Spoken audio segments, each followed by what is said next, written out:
असा एक मराठी पारंपरिक पदार्थ की ज्याचा आपल्याला विसर पडत चाललेला आहे, पण त्याचे आरोग्याला फायदे लक्षात घेता आपण परत एकदा तो आपल्या आहारात आणूया, तो म्हणजे थालीपीठ. नमस्कार, मी डॉक्टर अमृता कुलकर्णी. आता याचे बेनिफिट्स काय म्हणाल तर हे मिक्स धान्यांपासून बनवलं जातं. यामध्ये बाजरी, गहू, तांदूळ, चणे, उडीद अशी भरपूर प्रकारची धान्य, डाळी, कडधान्य वापरली जातात की ज्यामुळे याची गुणवत्ता वाढते, न्यूट्रिशनल व्हॅल्यू वाढते आणि आपल्याला fibres, vitamin, iron, protein, calcium यासारखे न्यूट्रिशन भरपूर प्रमाणामध्ये मिळतात. आता तुम्ही म्हणाल की याची रेसिपी सांगण्याची काही गरज नाहीये, पण हे अजून जास्त हेल्दी बनवण्यासाठी एक छोटीशी टिप सांगते. यामध्ये सीझनल भाज्या, पालेभाज्या भरपूर ऍड करा की ज्यामुळे फायबर कंटेंट वाढतो, वेट लॉस लवकर होतो किंवा हे अजून जास्त हेल्दी बनायला मदत होते.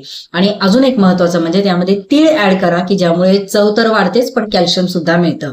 आता आरोग्यासोबत चवीची जोड पाहिजे म्हणून मी स्वतः वापरते केप्रची थालीपीठ भाजणी आणि तुम्हाला सुद्धा नक्की रिकमेंड करेन. धन्यवाद.